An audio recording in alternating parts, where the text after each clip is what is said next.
Hello, welcome to Inspiring Women with ADHD. I'm Renee Allen, the host of this podcast. Excited to be here today. Just checking all my things. Is the sound working? I think it is.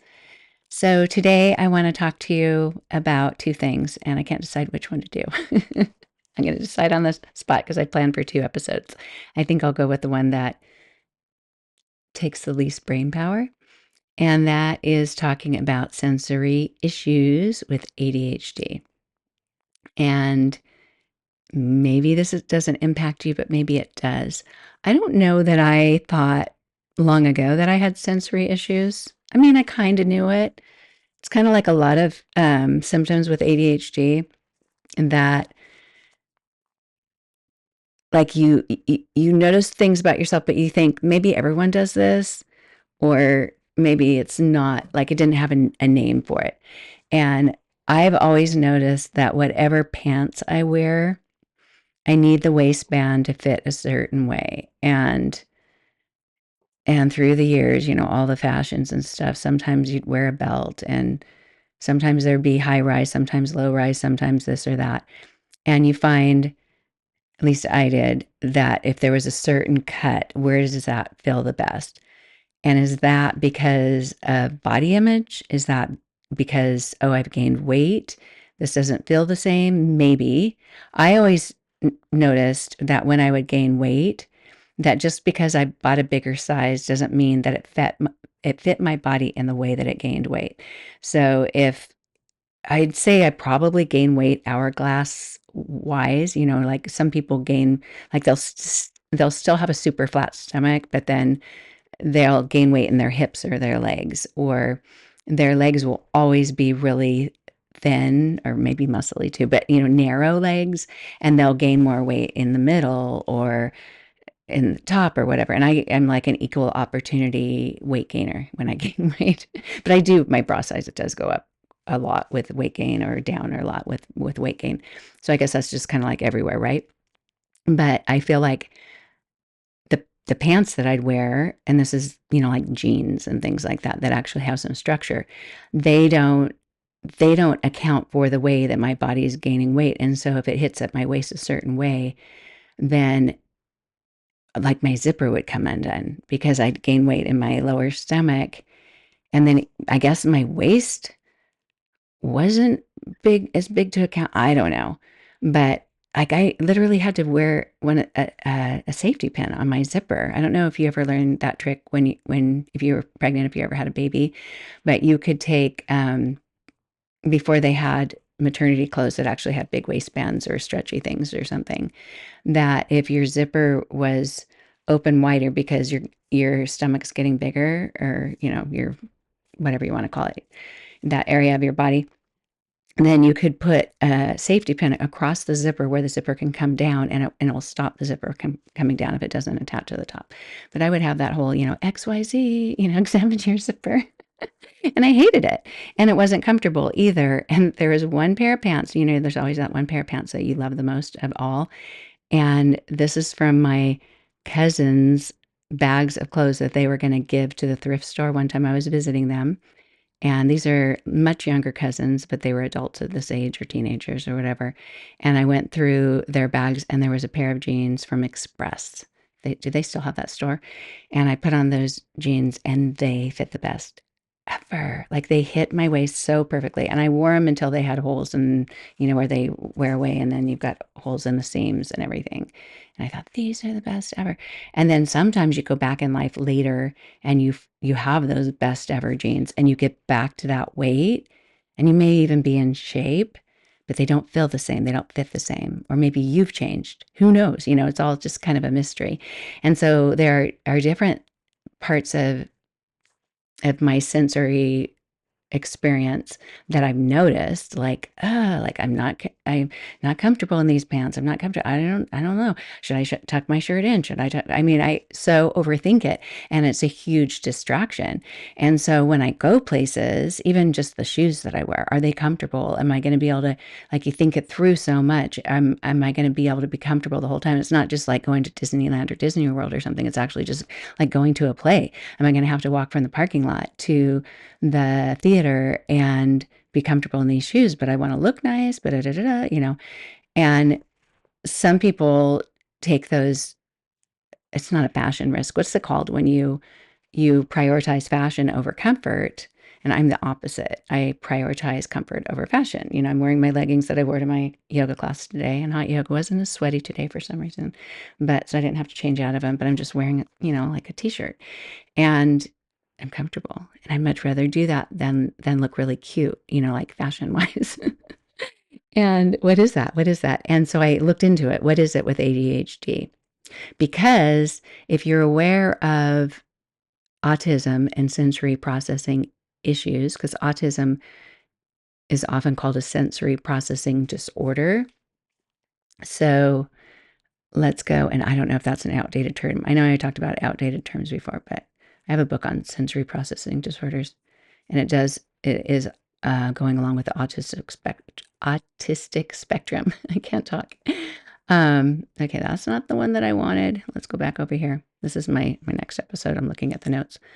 I'm afraid to exit out of it, but I won't find it. I'll find it. Okay, so going into clothing, it can be a lot of things. So you think of the senses. We have how things feel, touch.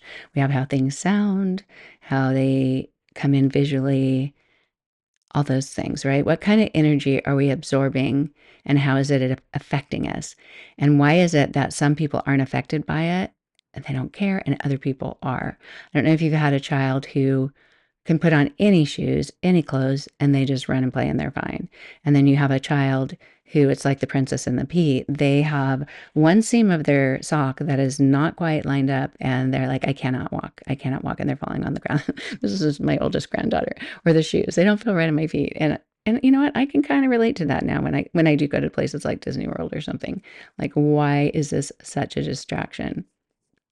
And let me tell you first that there's a difference between, this is experts who have talked about this. There's differences in why or how sensory sensitivity affects someone with ADHD and how it affects somebody with autism. And if you have ADHD, you might have one or the other or both. ADHD is the combination of autism, or it's, both, having both of those things. So with ADHD, what happens is it can be, one, a distraction. So it's something that speaks really loudly to you, and you feel this discomfort. You feel this, not pain, but you just feel something not feeling quite right on your clothing. And it makes it so you're not able to think about other things. Like, that takes priority in what you're thinking about. Can you focus? Is it getting in the way of focus? Is it getting in the way of being able to enjoy being somewhere? Is it getting in the way of being able to listen to somebody talk? And there's a reason behind it. It's not just a distraction. It's not just my brain. I have such a hard time focusing, and there's other things. So let me see why this happens. Okay. So when you have ADHD and you have a sensory processing issue, your brain isn't filtering what's happening quite right. So what might be uncomfortable for one person, and you're just like, yeah, my shoes are uncomfortable, but I'm going to keep walking. And then somebody else, your brain isn't able to monitor the level of which you feel that discomfort. And so it doesn't prioritize it the same. You might have a tag, and now thankfully they make a lot of shirts that are tagless, but that tag on your shirt that's scratching your neck or your back may have the same priority level as the conversation. You're not able to push it back. It's just up there screaming. It's like if you're trying to talk to a friend and a child comes in and they're both talking at the same level, you can't listen to both of them, and one's getting in the way of the other. It's like the child who comes in, and not saying anything bad about children, but they often do that. They come into a conversation and they say, Mom, Mom, Mom, or they just start asking a question, and you say, just wait a minute. And maybe your friend finishes the conversation, or, whatever. You have to be able to prioritize and only listen to one at a time. And sometimes when it's happening at the same time, like you're on the phone and somebody comes in and says something to you, you can't process both at the same time. So you can't hear either one. And that's what's happening with this. One is just being very, very loud. And it could even be a bright light. It can be you're in someone's home. It happens to me far more often than I wish. You're in someone's home and even your own home, and you start to notice a light that's coming behind the person that you're looking at. And you want to be able to look at them while you're talking. And yet that light is just like, in your eyes, and you're just, or the sun coming through the window, or whatever it is. I used to go to someone's house a lot, and I loved her, but she would often say, "Here, sit on this couch," and it was really dark in her living room, and the light coming through from the kitchen was just like the whole time my brain was just going, "Oh my gosh, I wish this was more comfortable." It was like sitting in a chair that was super uncomfortable, and it was hard to get comfortable. And I wonder if part of this, if you have the hyperactive, impulsive, I got to get out of here, like my energy's coming like a little higher, that kind of a nervous energy, if that's part of it too, if that compounds it, if that makes it more challenging for someone with ADHD, if they have that part too. But your nervous system isn't activating properly. It's not just going, oh, there's some light. It's not just going, oh, I feel that on my waistband, or I feel that bra strap pushing down. I hope I'm not giving you new things to think about.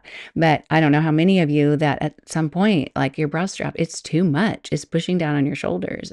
And you're just like, I cannot wait to not have to wear this later in the day. And then maybe you're really picky about, you only have one style of bra that works for you. And then when you have weight fluctuations, that can change too. You've found one that works and then all of a sudden it's not working. And it can be hard. It can be really hard. Oh my goodness. I found a sports bra.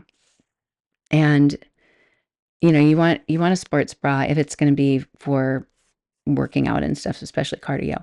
You want it to have enough pull between the strap and the band to keep you in, to keep you more still or whatever, I guess. I don't know, whatever the word is while you're working out. So that's one thing. But then you also want it to be comfortable. And I've tried so many workout bras over the past 25, 30 years, I guess. And the best one that I had for cardio actually has a strap that loops through and has Velcro. So when it was time for higher impact, you just make that strap shorter. And yeah, it's not super comfortable, but then you're not bouncing. That's the word I was looking for, is bouncing. You're not bouncing, and then that's more comfortable while you're running or doing high impact cardio or something. But then a weight workout, you can have more comfort there. You can make that not so much of a pull. And then maybe for yoga or something, it's a little, less compression or whatever it is. But I have found that even though workout bras usually don't have the clasps in the back, that having one with clasps that's not like having to be so tight, and then also having shoulder things. This one's actually not one of these. This one's okay. It's in the medium range.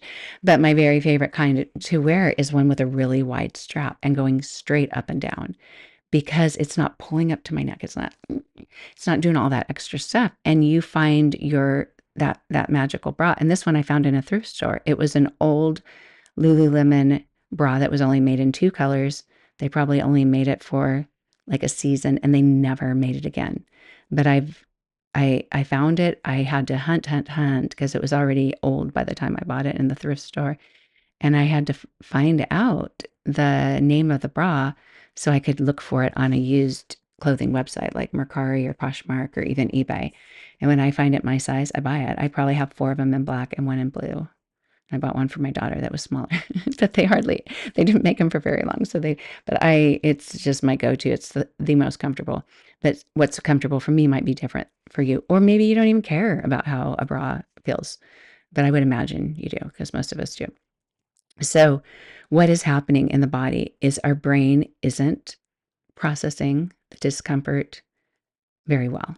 It's amplifying it, and it comes in with a similar or more intensity than whatever else is coming in.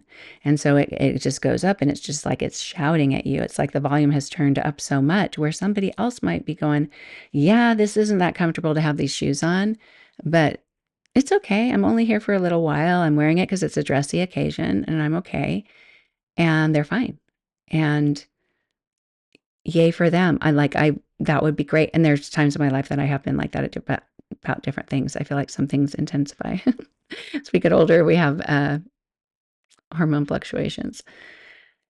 But yeah, it's not you not being able to focus. It's about the amplification of what's happening. It's louder for you than it is for someone else. And so for someone else, it might be like not so comfortable, but yeah, I can manage it. And then for you, it might be an overload, a sensory overload. And it could even just be what kind of chair you sit in or visually where that chair is in the room. Have you ever experienced this?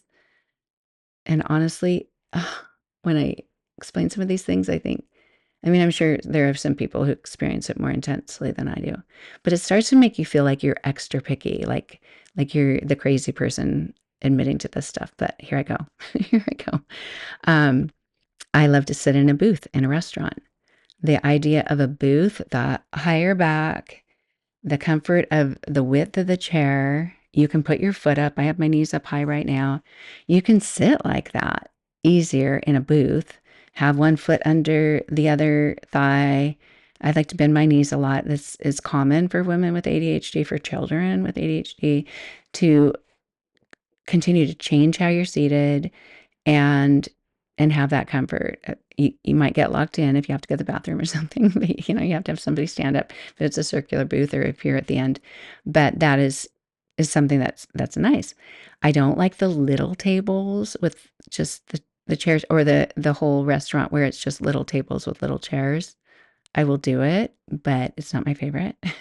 And one time I went in to meet a friend for breakfast, and the whole restaurant pretty much was open. Maybe one other person was in there, one other group or setting or whatever.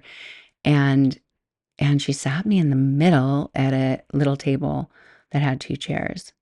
And I thought I would like more table space. It wasn't just the table and the space. Maybe there were even four chairs, but there's something more comfortable about having more space on the table. And I get that. And I was just waiting for one friend.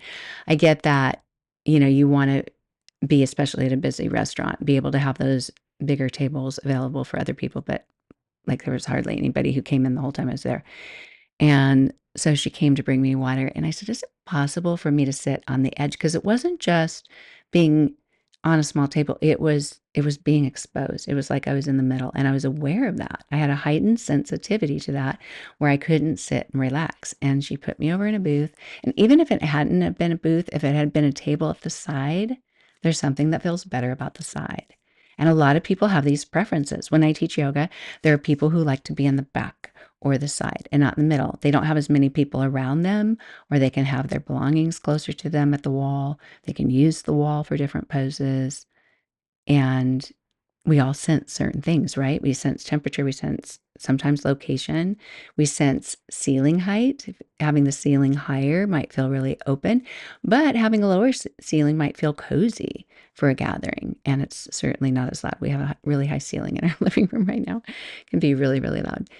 But so these different things can make us antsy. It can make us uncomfortable. It can make it harder to be comfortable. And when I go to someone's house or they come to my house for dinner, I don't like to sit at the table for that long. Like when we finish eating, I'd much rather go in and sit on a couch. And when I'm at someone else's house, I can't direct that. I can't just say, "Hey, can we go in here?" Because I'm not the host. But I certainly feel it. And at some point, I think I want to get up. I want to get up. And maybe I get up and help do the dishes or clear the table. And that gives me that ability to, to do that. But it's not as comfortable. Speaking of comfortable, I figured out how to pause and get a drink of water. You need to be comfortable. So yeah, those things can talk really loudly and get in the way of our brains working or us being comfortable. But also with clothing sensitivity is you could just feel like restricted or something. Like I can't, well, that could be the bra thing. Like, I'm so restricted. I need to just have something a little more free on. But, or like the whole Goldilocks thing. Is the chair that you're sitting in too hard, too soft, not high enough, or the couch is so soft that your back hurts or whatever. I love to sit on the floor. It's not appropriate everywhere, but I love to sit on the floor. Like if I go to a baby shower or something like that, and everyone's like climbing into, not climbing, that's maybe more me, but they're going to sit on a couch or sit on a chair or whatever. And people place themselves, in a situation where they can be most comfortable or whatever is appropriate with the host or whoever they can sit by to talk to or whatever. But I'm so happy to sit on the floor. And often people will say, "Here, come sit here. You can have a chair." And I'm good with the floor. It just feels better. You have more possibilities of how to sit and just feels better in my hips and my back and everything. But you may have that too. You might be sensitive to your placement, how you sit, and all of that. You might even notice like there's not enough windows. It's dark in here. I don't know if it's claustrophobic, but like I feel like I'm in a cave. I don't know if you start to feel that way. I'm even like that when I teach yoga. I have to whatever the setup is in the room, I get a sense of if that feels good as a teacher, and if I need to have everybody turn or something, I'll change it. And I like people to be able to look out the windows if they can, or not have it be so um, like narrow and long or whatever. Yeah, yeah. So what happens is we can have an emotional response to discomfort, to these things, these messages that can come out. And it can be a restlessness. It can be wanting to escape if it does feel too dark and gloomy, or I feel this way when I'm in line at an amusement park. Like if you're outside and you're in line, it's not as bad unless the sun's beating down on you.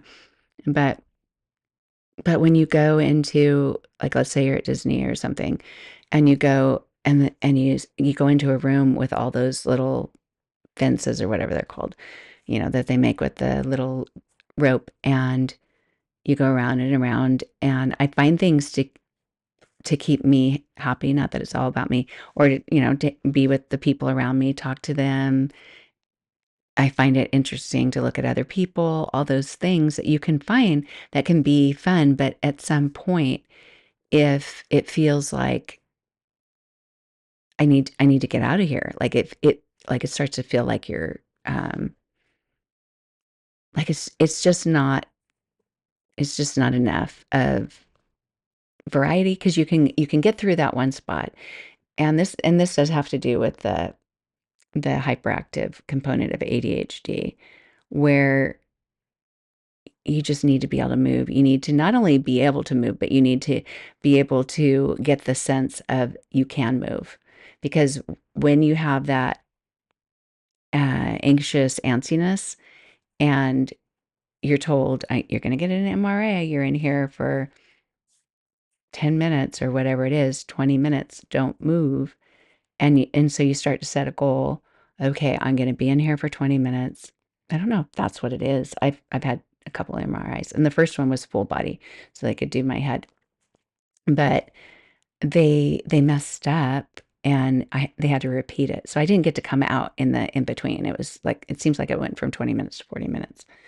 And if you're a tech who does MRIs and you're like, Renee, they never do them that long, then maybe I'm wrong. But I think that's what it was. It was a while ago. I'm not that great with numbers, but I think that's what it was.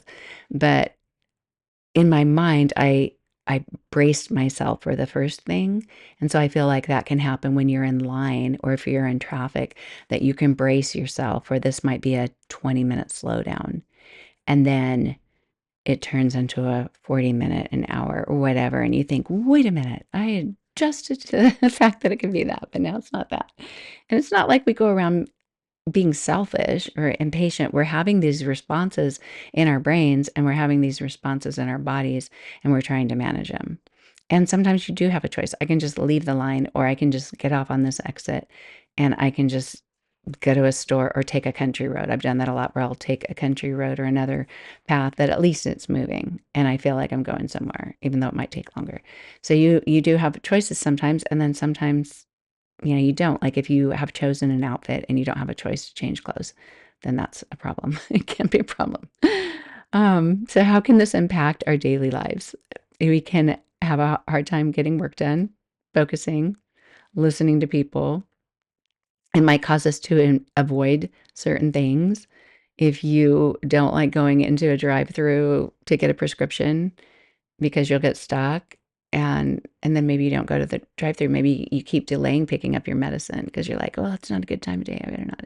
Like that you have a hard time dealing with that that situation.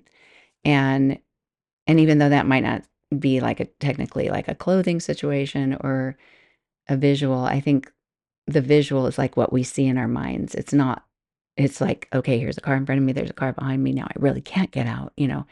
It's, if you were just sitting that long without the car behind you, would you be okay? Maybe because you could leave. So I don't know.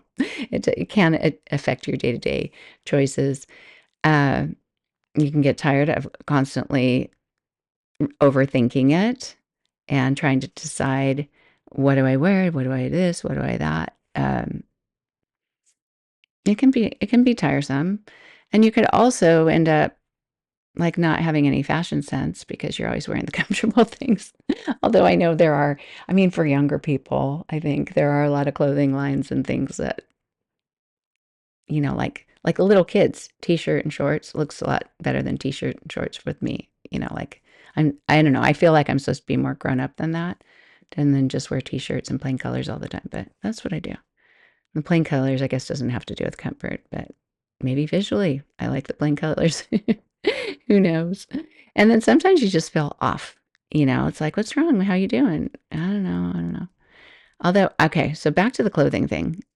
I don't know if I ever mentioned this before, but my first full-time job, my boss was kind of like a mom figure to me. And she was a very dressed up person. She was the manager of the office. I worked for a radiology medical group, and we were the business office down in LA. I say down in LA, and I'm in Florida now. It's actually farther away from the equator than I am right now. But anyway, um, she told me on the days that I didn't dress up as much, and I have had phases of my life where I would wear the heels and the skirts and the more tailored things and everything. But she told me that the way that I dressed was a representation about how I felt. And sometimes that's true. Sometimes you wake up and you're like, "Ooh, I don't want to go anywhere. I don't want to do anything and don't feel that great." And then you choose something that's maybe uglier. And it might sound like a weird thing, but been there, done that. I actually have. I actually have done that. And then other times like, ooh.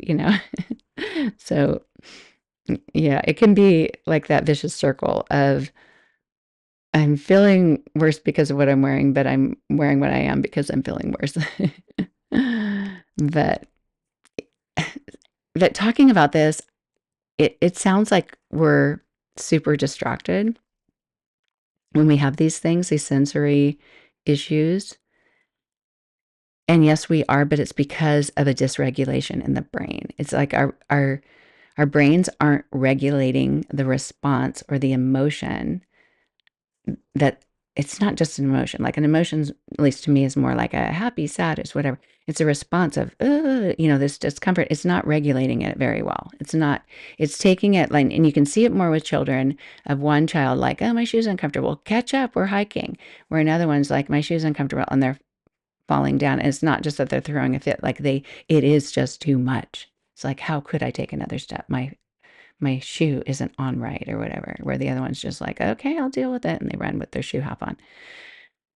So, so what can you do? What can you do? Well, sometimes you can make a difference. Sometimes you can't. Sometimes you can choose clothing that's more comfortable, or you can wash the clothes more so that they're softer, or use fabric softener, or now there really are a lot of options with clothing that fits better. And the cut of the clothing to me is everything. Like there are some brands, because I wear a lot of yoga pants, if people call them yoga pants, but leggings or whatever. And it's amazing to me that a different brand that looks the same in the picture, it's cut a little bit different. It does not feel right on my body. It hits it differently, and and it just is, so, or even wearing a polyester spandex mix instead of a nylon spandex mix, it makes a big difference. Why? I don't know, but it does. So you find those things, and if you can't afford the brands that you like the most, one little trick that I've done with Lululemon a lot, well, a lot of things. There are discounts with some of these companies. Like if you are a fitness teacher, yoga teacher, you can apply to get a 25% off discount. And that's fabulous to find out. Another thing is you can find the size and the style that works for you, and then find it used and buy it used, and ask questions if they've, hung dry and washed on cold to make sure it's in good shape. But yeah, I don't know how to deal with the light stuff really, because you're not always in control of that. But when you can be, you know, make changes. I've I was recently at someone's house, and there was a lamp on, and I kept looking at her, and I just thought, I want to enjoy being here. I want to enjoy this conversation. And so I was even kind of, I was even trying to, it's not like if you were outside, it might be more natural to put your hand up over your eyes, like, but I was trying to kind of turn with my head or even put my arm up a little bit to just not have that light beaming in my eyes like crazy. And I think I would have stayed longer and visited longer if that hadn't been an issue. But I didn't have the courage to just say, would you mind turning off that light while we're here? It's bright in my eyes. Because it really sounds picky, huh? And it sounds like, hey, this isn't even your house. This is your first time here. But I couldn't really turn and visit another way because I came in facing the window in that light. So I don't know. When you can make a change, make a change. For me, the change had to be leaving when I left. And sometimes you bring things to make yourself more comfortable. I just went to church last Sunday in a meeting where we had really hard chairs to sit on because there were so many people there. It wasn't like everybody got a comfortable seat. And the first time I went to a meeting like that, I went in and I just thought I'm going to go crazy because I'm sitting on this hard chair. And I knew I had yoga blankets in the car, and they're wool blankets. In fact, they're right up above me, but they're really comfortable. And and I told my husband I'm going to go out to the car and get some yoga blankets. And as I was walking out, I saw a woman I know, and they had those cushions like that you put on your chairs in the kitchen. And they were all sitting on them, which I thought was great. And I said, oh, you guys are smart. I feel the same way. I'm going out to get a yoga blanket. And she said, we have an extra one. And so she gave it to me. So I went to TJ Maxx after that, bought 2 cushions, and I bring them with me each time we go to a meeting like that because I'm loud and proud about that. I'm like, I'm not embarrassed to bring the cushion or a blanket or something to make me more comfortable. And the same with temperature. Air conditioning and I do not get along. Like I like it to some degree, but it's usually so cold. So I went to the dentist yesterday, made sure I had socks on, made sure I had a jacket, even though it was 80 degrees outside. And it was ice cold when I got into the dentist office because I don't want to lay in that chair and freeze. So all those things, I guess temperature is another sensory thing. But yeah. But support, do you have something you can put your feet up on? It's another thing. Sometimes our knees need to be up as high as our hips to be more comfortable in the back. Oh, yeah. And standing up, going to the bathroom when you don't really have to go to the bathroom, just giving yourself a little break. Because we can't actually push these signals of discomfort and our response away. We can't always do it. We can try, we can power through some things, but we can't power through everything. And so recognizing the reason for it is helpful, and recognizing that sometimes a change is just what's needed. But I want to go, well, yeah, I want to go, and before I finish up here, I want to talk about how it's different with the sensory sensitivity with autism because I found it fascinating. I thought because some people think, well, if you're sensitive to your clothing and you have ADHD, you may have autism.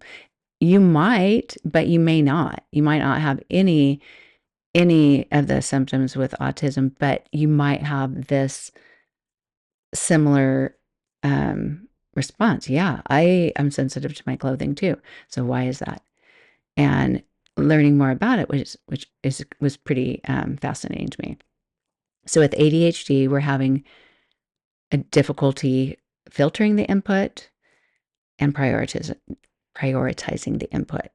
And it competes for everything. It's like that loud, the volume's turned up on it, and it's getting in the way of us being able to pay attention, not only pay attention, but just enjoy the experience.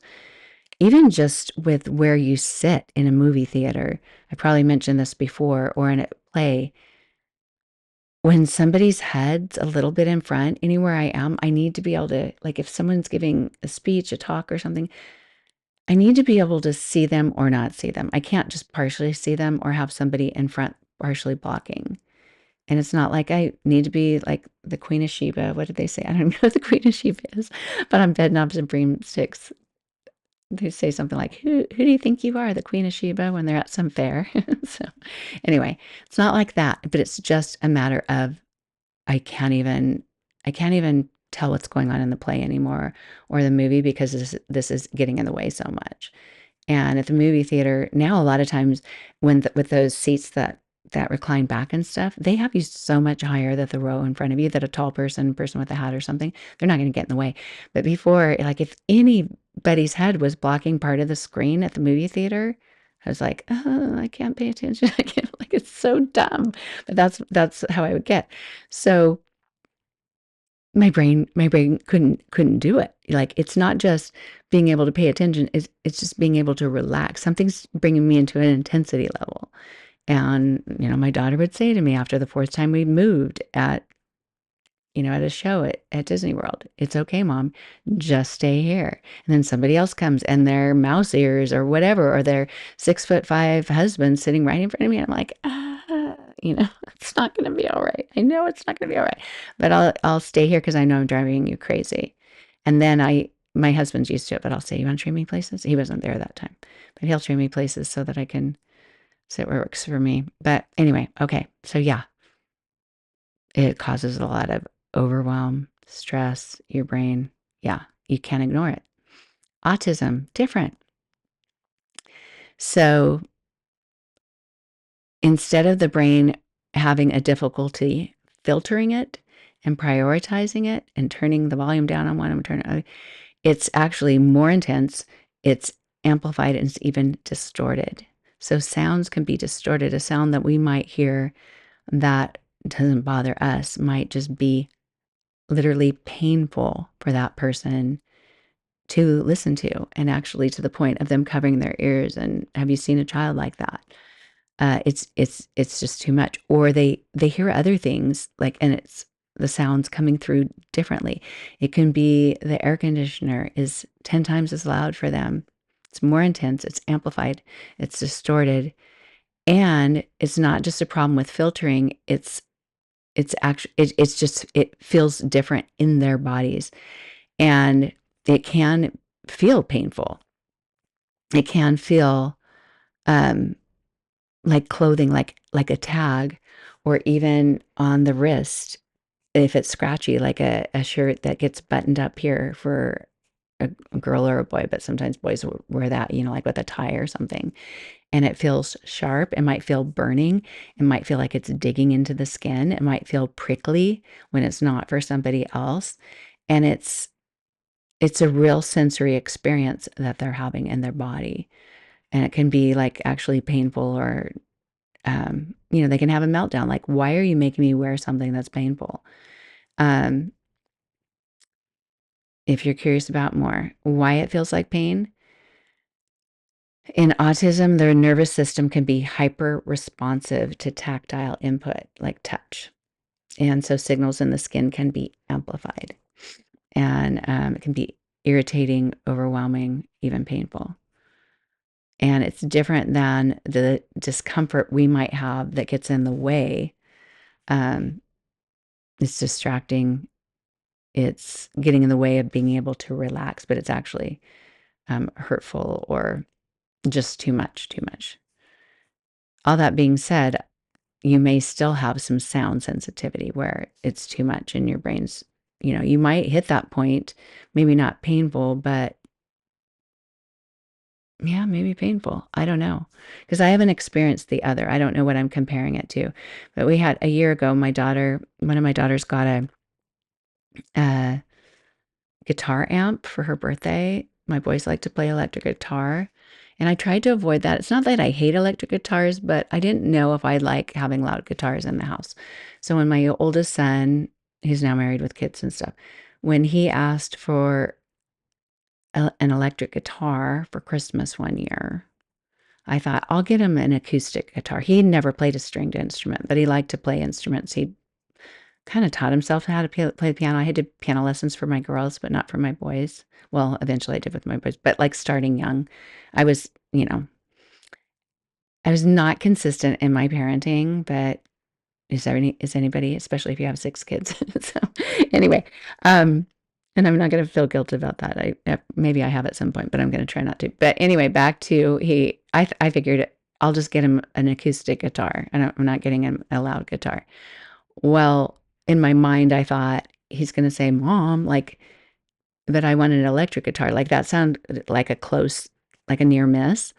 So I decided to get him a ukulele, and it was cheaper too. Get him a ukulele. He can learn how to play a stringed instrument, um, and it's 2 steps away from the electric guitar.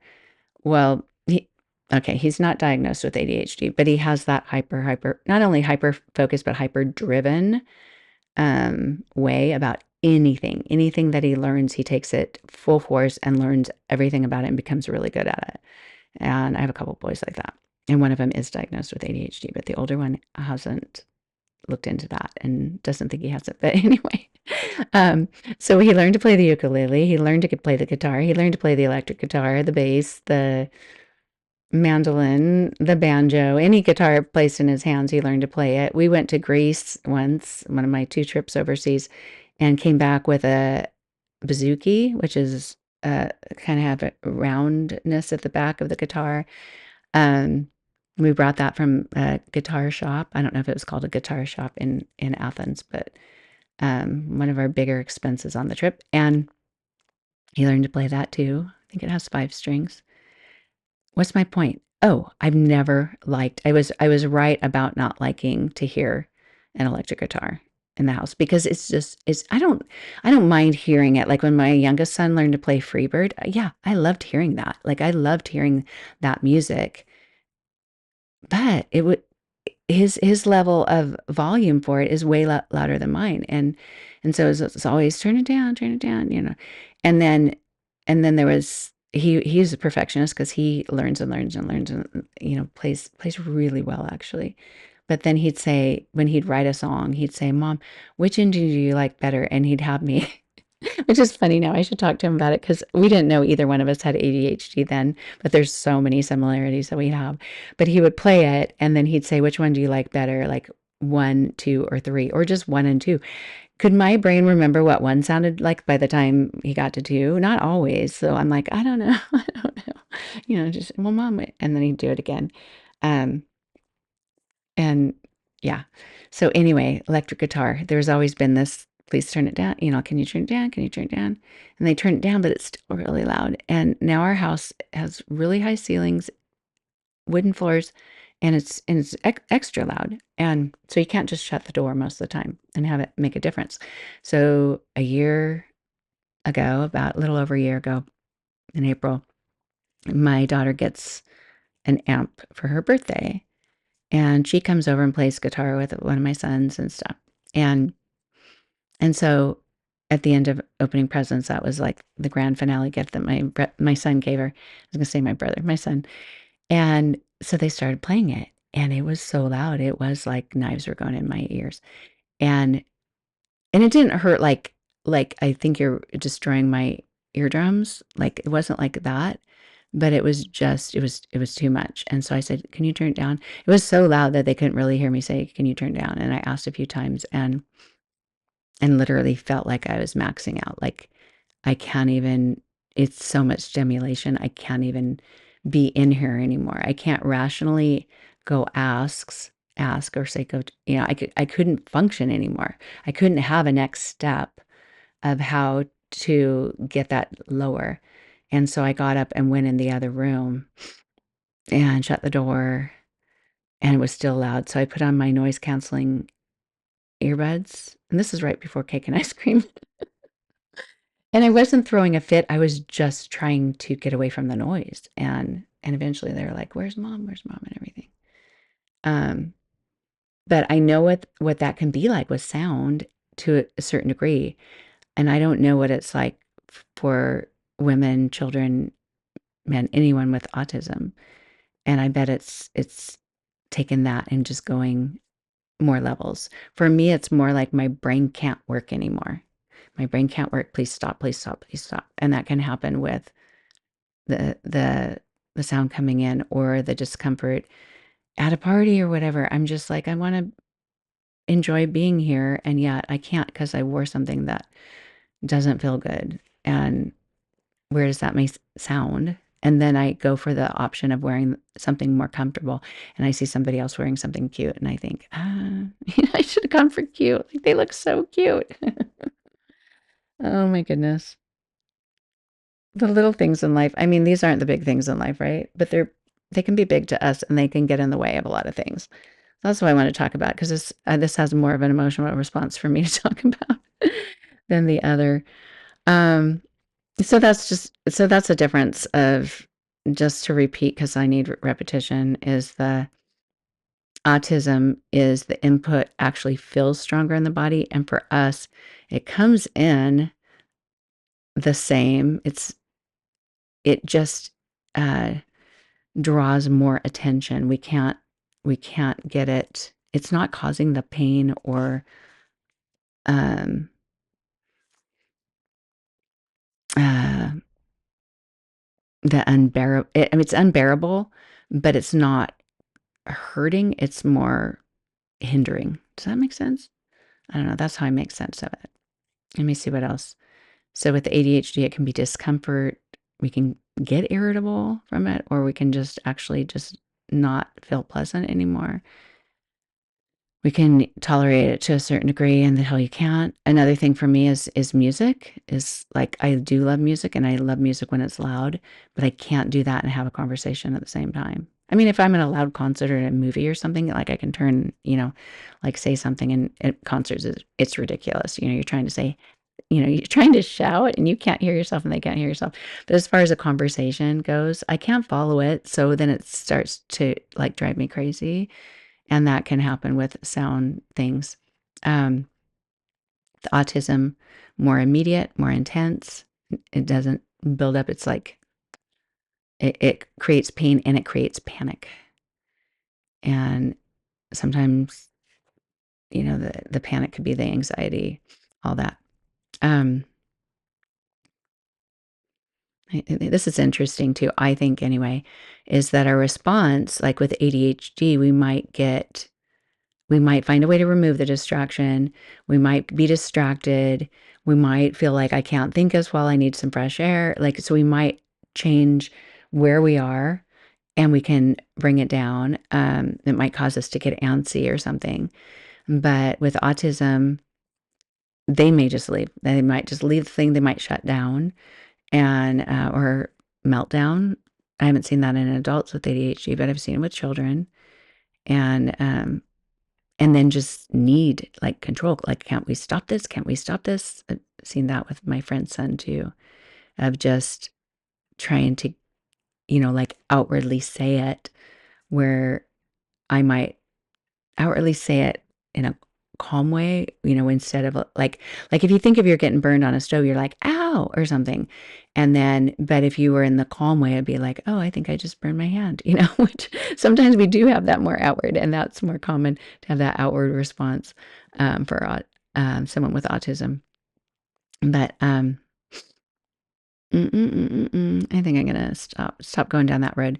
But just to finish up here, I enjoy being with you. Thanks for listening to my podcast or watching, because I love exploring this. And I know so many of us want to learn more about ADHD and how it can affect us. And sometimes we learn about the common symptoms, what might be happening. Um, and then there's all these other areas of life that we're like, oh, that can be part of it too. And just like I've explored OCD and OCPD and the obsessive compulsive part of ADHD that can tack along with it, but yet it has a different reason for wanting to be obsessive or being obsessive.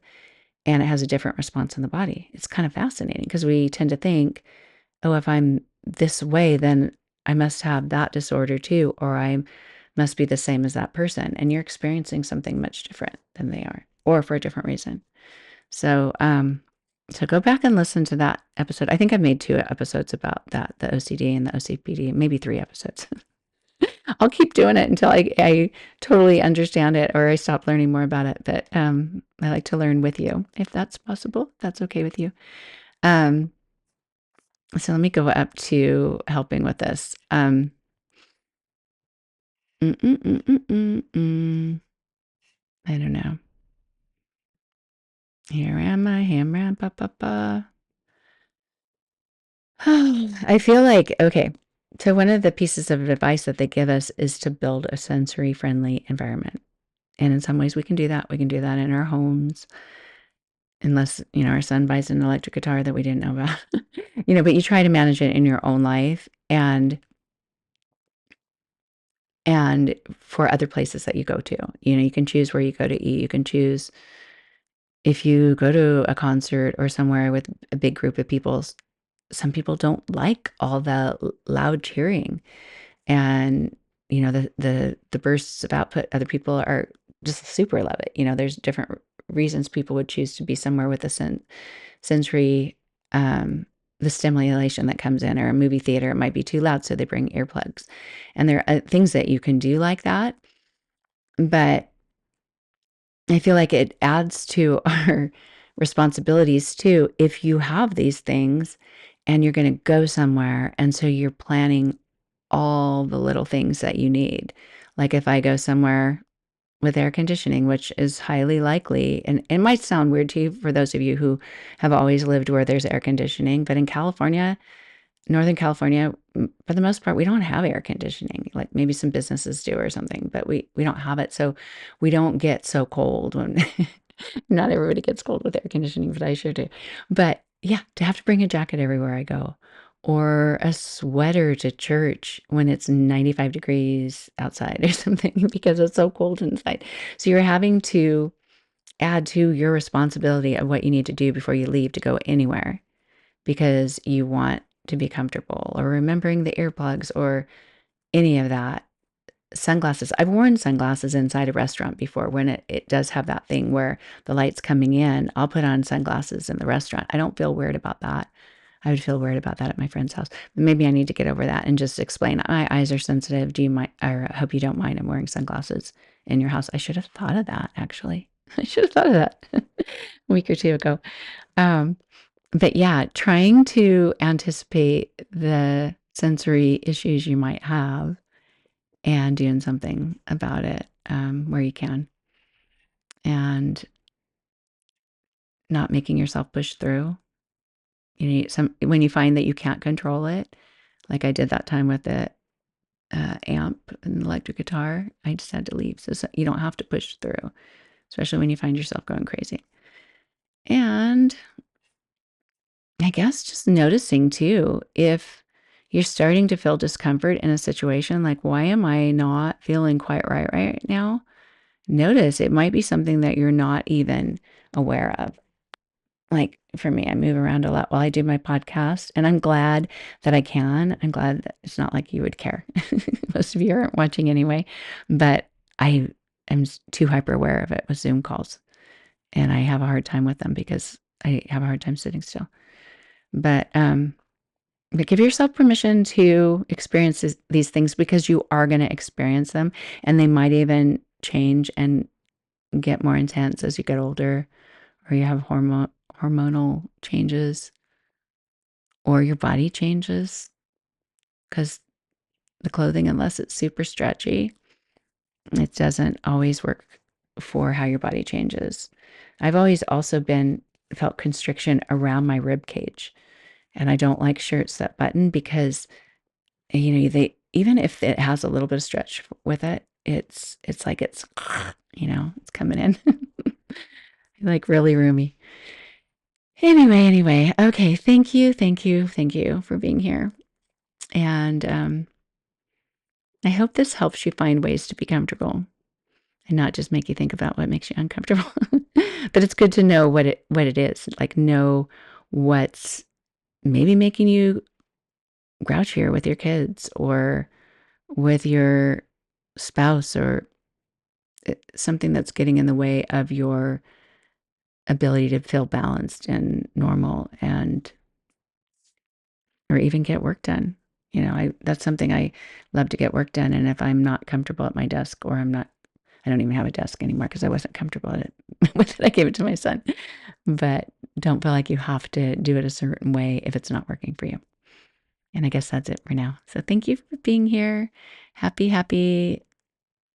I'd say Tuesday, but I'll probably send this out on Wednesday. So happy Wednesday to you. And do all the things, like, subscribe, share my podcast with somebody else. And I'll be back. Let me know if you have any topics you want me to look into, cover. I'm still working on getting some guests on here that we can work through some common ADHD symptoms and strategize and learn more together.